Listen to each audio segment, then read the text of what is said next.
He thought he was waiting for one bride to end his loneliness. But when three sisters stepped off the stagecoach, claiming him as their own, his world turned upside down.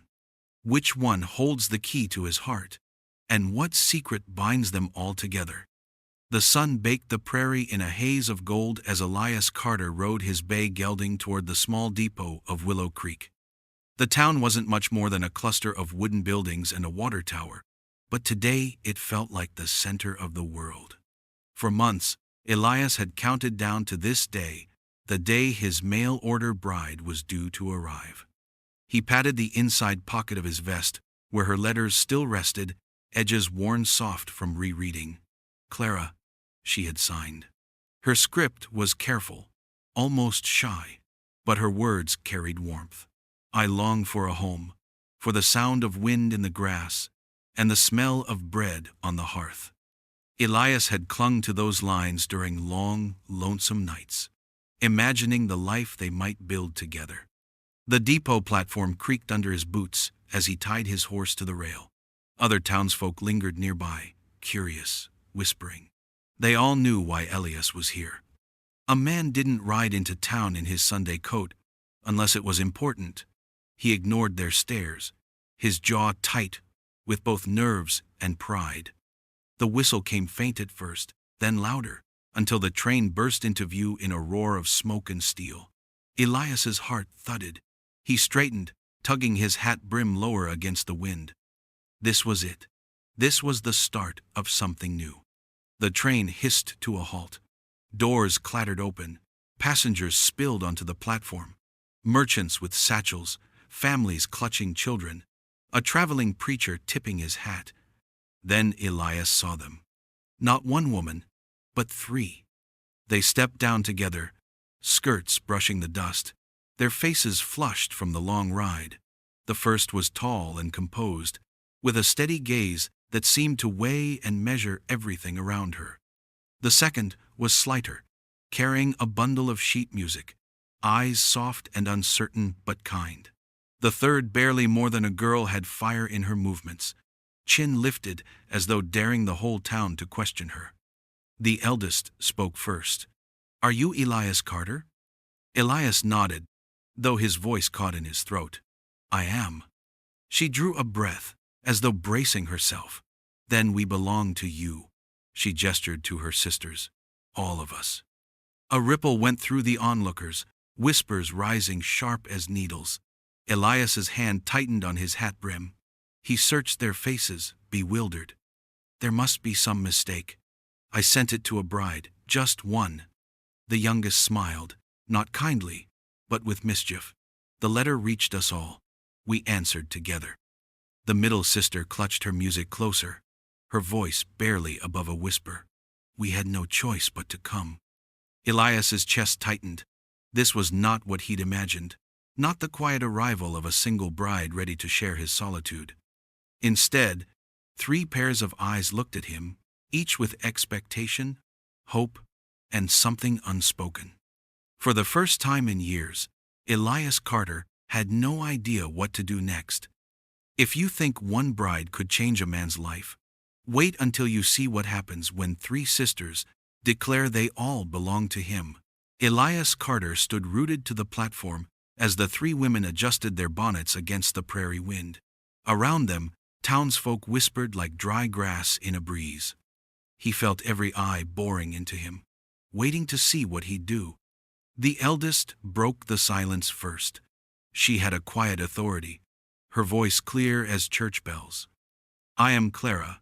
This is May. And this is Lila. We are sisters. You wrote for a wife. But when your letter reached us, we agreed none of us would leave the other behind." Elias's brows knit. "But I never wrote 3 letters. I wrote 1. Clara met his gaze, unflinching. "We answered together. Our mother raised us to stand side by side, no matter what." The youngest Lila tossed her dark braid over her shoulder. "Besides, why settle for one when 3 came ready to keep your house, cook your meals, and share your burdens?" Her tone was sharp, almost teasing, but her eyes dared him to object. May, the middle sister, shifted uneasily, clutching the bundle of sheet music in her hands. Her voice was soft, hesitant. "Please, Mr. Carter. We had nowhere else to go. We thought maybe you'd understand." Elias's throat tightened. His mind raced through the letters he had exchanged with Clara, the tender lines that had stirred hope in him. Yet now he couldn't tell if those words belonged only to Clara, or if the three had somehow written them together. Behind him, Sheriff Dugan spat into the dust and muttered, "Lord help him." Laughter rippled through a group of men near the feed store.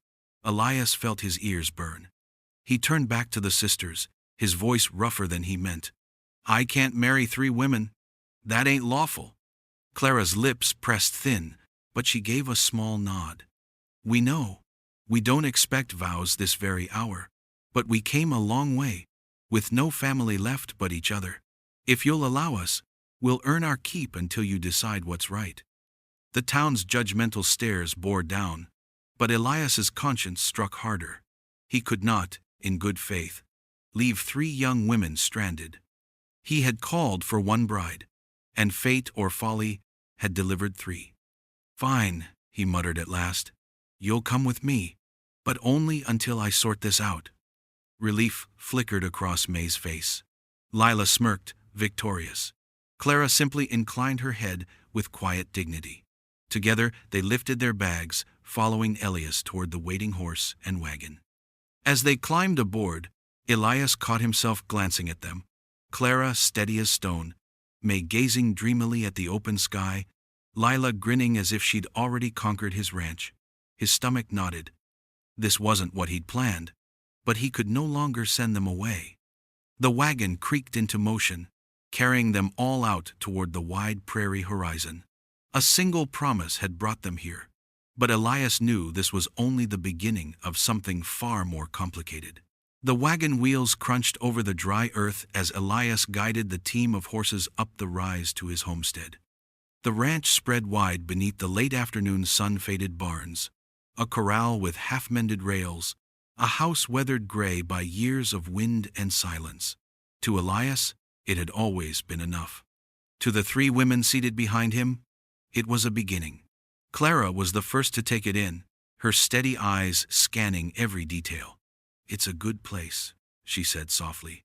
"Strong bones. It only needs care." Elias said nothing. He dismounted, tied off the horses, and lifted their travel-worn carpetbags from the wagon. The sisters followed him toward the porch, their skirts brushing across the dry grass.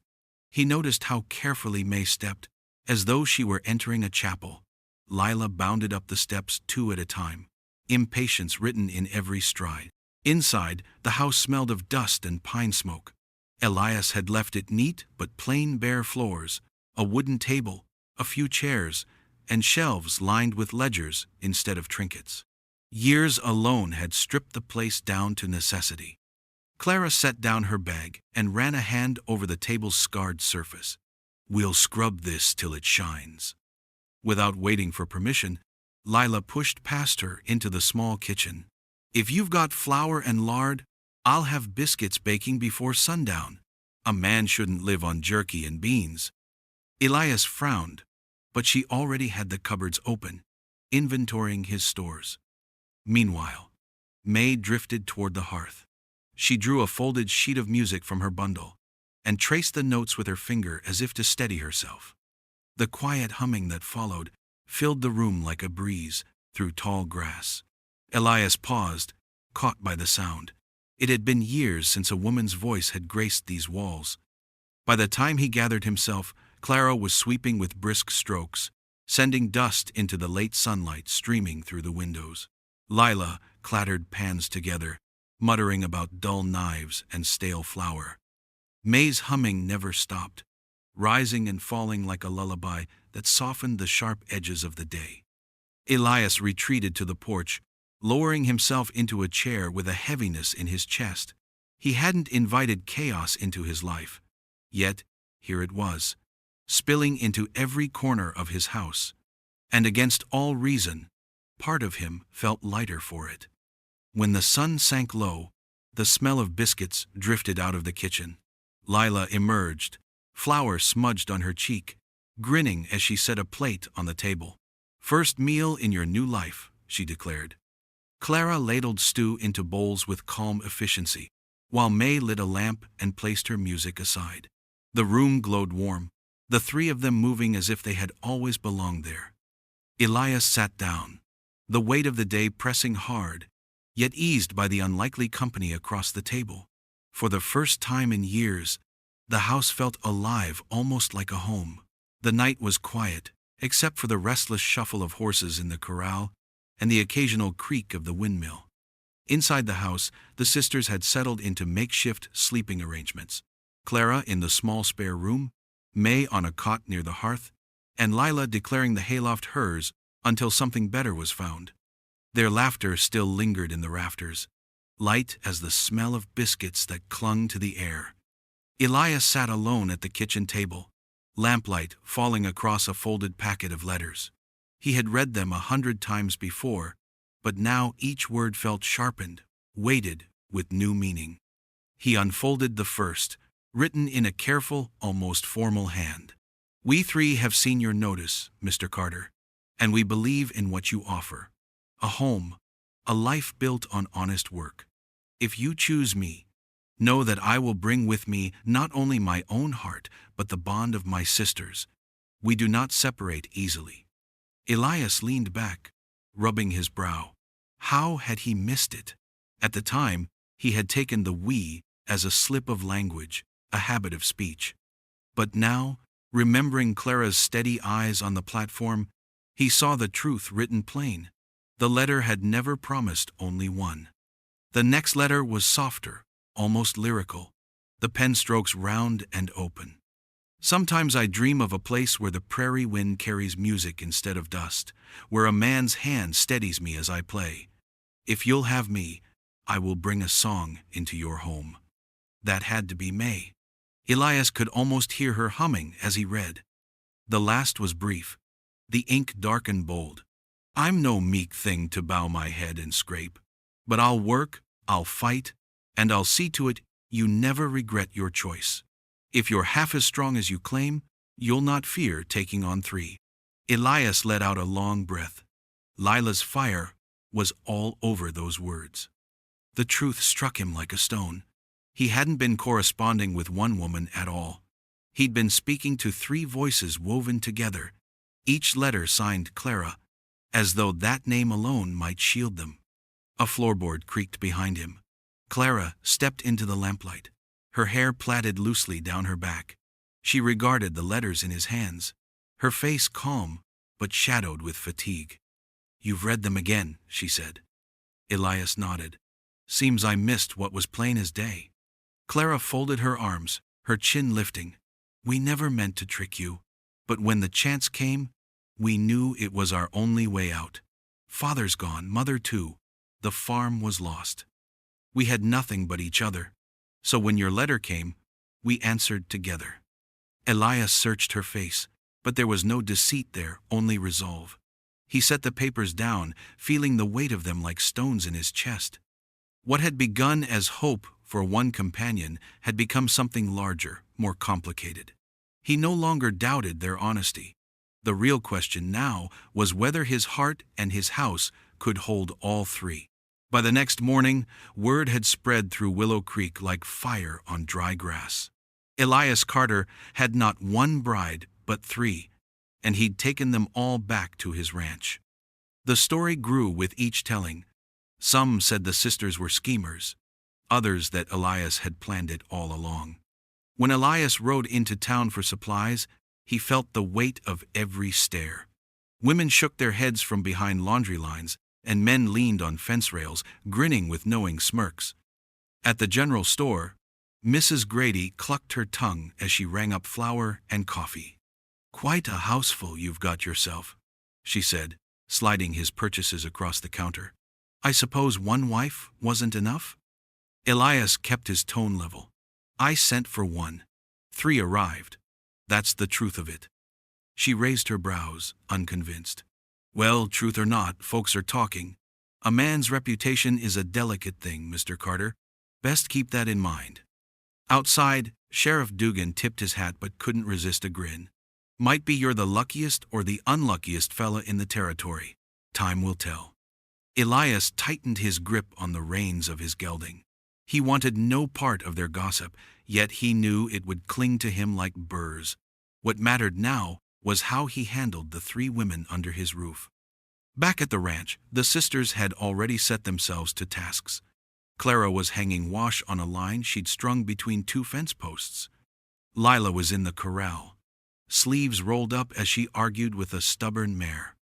And May was kneeling near the garden, her hands deep in the soil, brushing dirt away from roots as though she were coaxing life itself from the earth.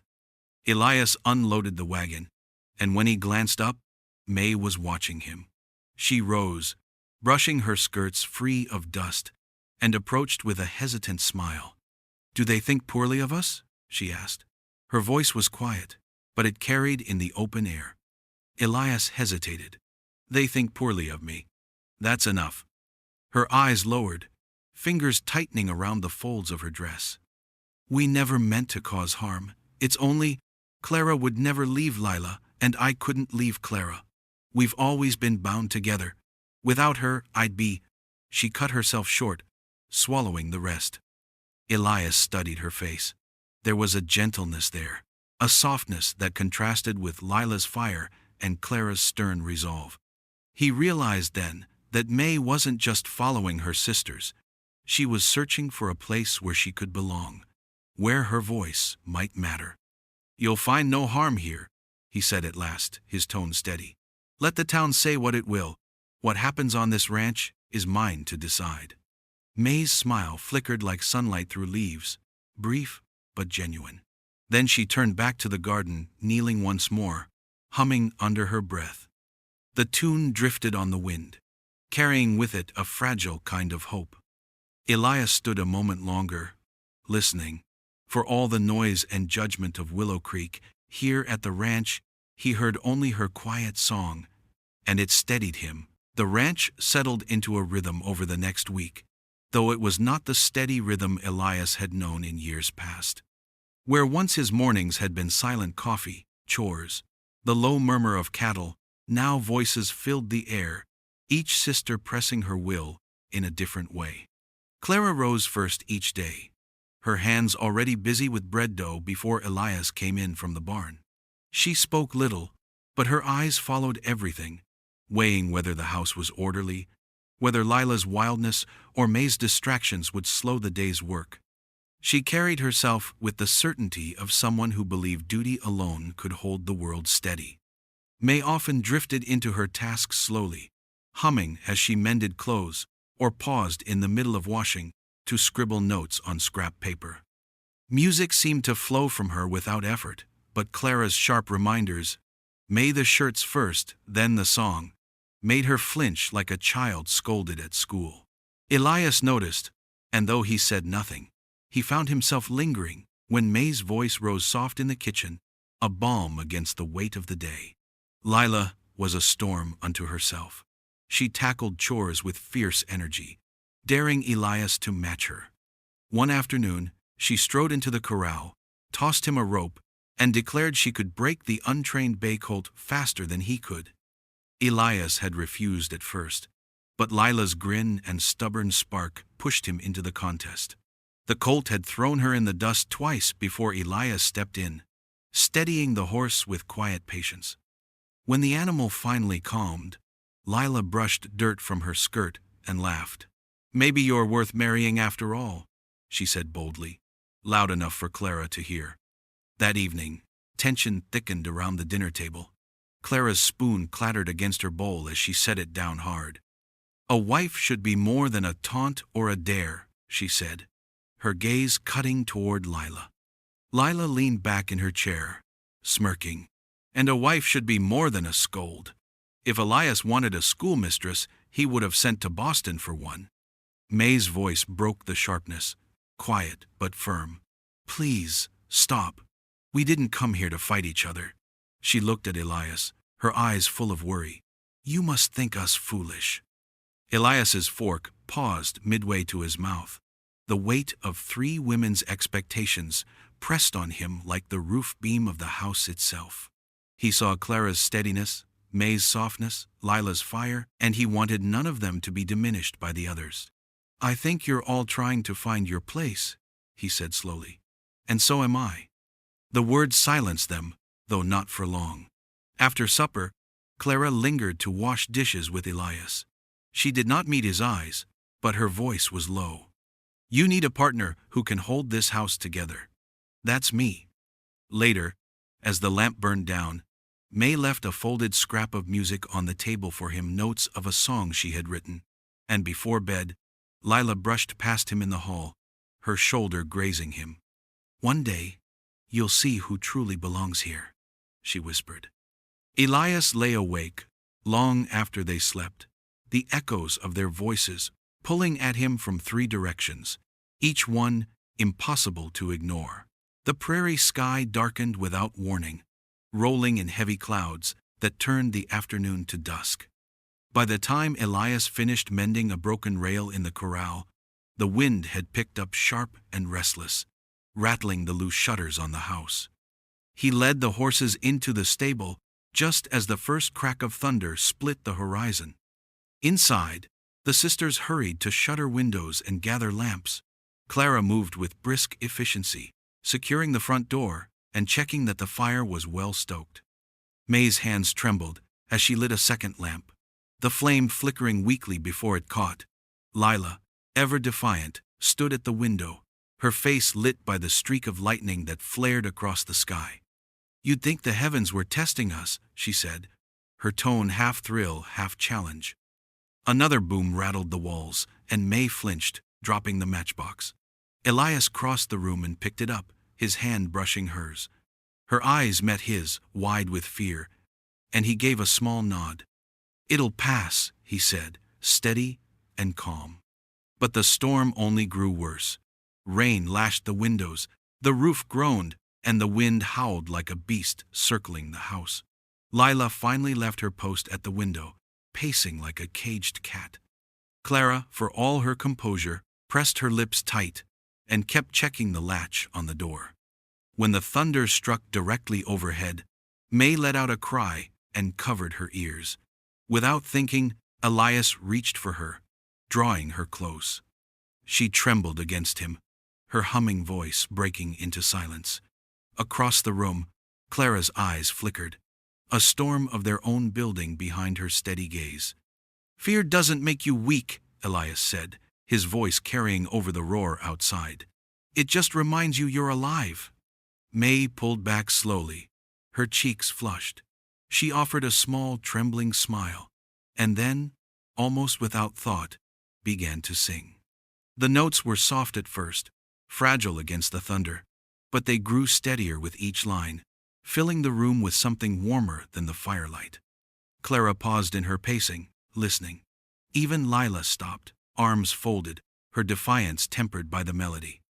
Elias felt it most of all, the song threading through the fear, settling his chest where tightness had lived for years. When the storm reached its height, Lila surprised them all by joining in, her voice lower, rougher, but strong. Clara hesitated before adding her own tone, steady and sure, weaving harmony into the others. Elias stood among them, silent, until the weight of the storm pushed words from his throat. He sang, rough, uneven, but real. The sound startled even him. The four voices mingled as the storm raged outside, until for a moment it felt as though the house itself was singing. And when at last the thunder rolled into the distance and the rain softened, they remained close to one another, their breaths rising and falling in the quiet aftermath. For the first time since their arrival, they weren't three strangers in his house. They were bound by something unspoken, drawn together not by accident, but by the storm itself. The storm left the prairie drenched and hushed, the air heavy with the smell of wet earth. The sisters drifted to their sleeping places once the rain slowed, weary from the tension of the night. Only Clara lingered in the main room, tending the fire with deliberate care. Elias remained in his chair, his gaze fixed on the shifting embers. For a long while, neither spoke. The fire popped, and shadows danced across the walls, throwing their faces into flickering relief. At last, Clara set the poker aside and sat opposite him, her hands folded neatly in her lap. "You wonder why we came," she said quietly. Elias didn't deny it. "It's crossed my mind more than once." Clara's eyes, so often guarded, softened in the glow of the fire. "We grew up on a small farm near Abilene. Our father worked himself into the ground to keep it, and when he died, the debt collectors came faster than the mourners. Mother tried to hold it together, but sickness took her not a year later. By then the land was gone. Everything was gone." She paused, her voice tightening. "We had nothing but each other. May wanted to stay, to teach music at the schoolhouse, but they wouldn't hire her without a husband to vouch for her. Leela. She was too young to fend for herself, though she liked to pretend otherwise. So when your advertisement came," I answered, "I thought if I signed my name, perhaps the world would believe in me. But I could not leave them behind." Elias studied her in silence. The weight of her words was heavier than any storm. He saw not deception in her choice, but desperation, and something more loyalty that ran deeper than the prairie roots. "I reckon you did what you had to," he said at last. Clara's gaze flickered to the fire. "I told myself I would be enough for you, that you might never question the others. But I see it in your eyes. You feel the pull of them too. May with her gentleness, Lila with her fire. I should resent them, but I cannot. They are my sisters." Elias leaned forward, elbows on his knees. The words felt strange, leaving his mouth, but he forced them out. "It isn't just them. I see you, Clara. The way you hold everything together. The way you look at me, as though you already know the kind of man I am. That unsettles me." For the first time since he met her, Clara's composure wavered. A faint smile touched her lips, tempered with sorrow. "Then perhaps we are both unsettled." They sat in silence again, the fire's glow softening the edges between them. Outside, water dripped from the eaves, the prairie quiet under the night sky. Elias felt something shift inside him, something he hadn't allowed in years, the fragile beginning of trust. And as Clara's eyes lingered on his, he understood that this tangled arrangement was no accident. It was a path neither of them had chosen, yet both were bound to walk. The days following the storm passed with an uneasy calm. The ranch seemed brighter somehow, flowers pushing through the soil in May's garden, the kitchen warm with the smell of Clara's bread, Lila's laughter echoing in the barn. Yet Elias felt the shift beneath it all, as though the ground itself waited to give way. The warning came in the form of dust on the horizon. Elias spotted it first while fixing the gate. A lone rider approached, hat brim pulled low, his figure lean and deliberate.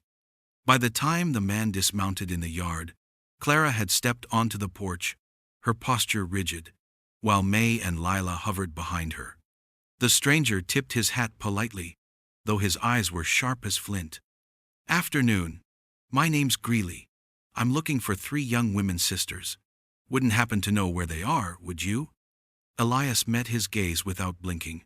"Depends who's asking." "I speak for the law," Greeley said smoothly. "Their guardianship was unsettled when their father passed. A court in Abilene placed them under state wardship.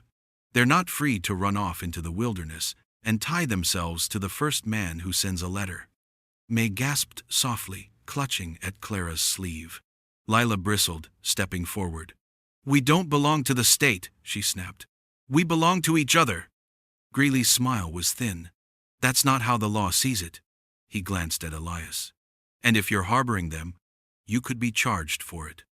Silence stretched across the yard, broken only by the restless pawing of Elias's gelding at the rail.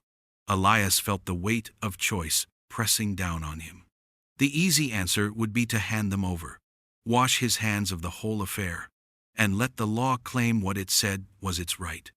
But when he looked at Clara, her shoulders squared, her face pale but unyielding, he knew there was no handing them over. Not now. Not after all they'd brought into his life. "They're under my roof," Elias said, his voice steady. They stay here until they choose otherwise. Greeley's eyes narrowed. You think you can stand against the law of this state? I think I can stand for what's right, Elias replied. For a moment, the air crackled between them, charged as any storm. Then Greeley tipped his hat again, though the courtesy rang hollow. Very well, but I'll return, and next time I won't be alone. He swung into the saddle and rode off, the trail of dust fading into the horizon. The silence he left behind was heavy. May's eyes shone with tears. Lila muttered curses under her breath, and Clara stepped closer to Elias, her voice firm though low. He will come back. We have to be ready. Elias looked at each of them in turn. Whatever tomorrow brought, the choice was already made. They would face it together. Greeley returned sooner than Elias expected. 3 days after his warning, the sound of hooves carried across the prairie, not one horse but several. From the porch, Elias saw him ride in with 2 uniformed lawmen trailing behind. Dust rose behind their mounts like smoke, a sign of trouble too heavy to ignore. Clara, May, and Lila stood beside Elias as the riders dismounted. Their presence was a quiet defiance, the 3 of them shoulder to shoulder. Greeley's smile was smug. As promised, these men will see the sisters escorted back where they belong. The sheriff of Willow Creek, Tom Dugan, appeared then. Having ridden in from town after word spread of Greeley's claim, he stepped down from his horse, his face unreadable. Now, hold on, he said, his voice carrying authority. This man may carry papers from Abilene, but this town looks after its own. Elias Carter's ranch is no den of thieves. The townsfolk had followed, curious and restless. They gathered at the fence line, Mrs. Grady, the blacksmith, farmhands from neighboring spreads. Their whispers rose, their eyes shifting between Elias and Greeley. Clara stepped forward, her chin high. We came of our own will. We are not orphans to be traded like cattle. We are women grown, and we choose to remain. May added softly, her voice trembling but clear. We have found a place here, a home, a chance to live as we could not before. Lila's eyes flashed. And no man is going to drag us back to chains we never asked for. Elias moved then, standing before them, his voice calm but resolute. They've worked this land, fed this house, and stood with me in storm and silence. They belong here, if anywhere, and I'll not see them taken against their will. The sheriff looked from Elias to the crowd. What say you, folks of Willow Creek? Do these women belong here? A murmur ran through the crowd, rising into a chorus of assent. The blacksmith crossed his arms. They've done no harm. Let 'em be. Mrs. Grady, who only days ago had clucked her tongue, now nodded firmly. They've earned their place. Greeley's jaw tightened. He thrust the papers forward, but Sheriff Dugan waved him off. The law may claim them on paper, but law without justice is worth less than dust. Unless these women say otherwise, they stay. The sisters said nothing, only stood taller, their silence stronger than any plea. Greeley's face hardened, but he saw the truth. He was outnumbered, outmatched, and outwilled. With a sharp tug of his reins, he turned his horse. The lawmen followed, their departure raising another cloud of dust that soon vanished into the horizon. Relief rippled through the ranch yard. The townsfolk drifted back toward Willow Creek, satisfied with the stand they had witnessed. Sheriff Dugan tipped his hat to Elias. You've got yourself quite a family, Carter. Best keep 'em. As evening fell, the ranch glowed with the soft light of lanterns. Clara kneaded dough at the table. May's music floated through the air, and Lila leaned against the doorframe with a grin that dared the world to test them again. Elias stood among them, no longer a man waiting for one promised bride, but a man whose life had been reshaped by 3 sisters who had chosen him and chosen each other, against all odds. The prairie stretched wide and endless beyond the porch, but for the first time, Elias felt the weight of solitude lift. His house was no longer empty. It sang with life, with laughter, and with the promise of tomorrow. If this tale kept you hooked, don't forget to like and subscribe.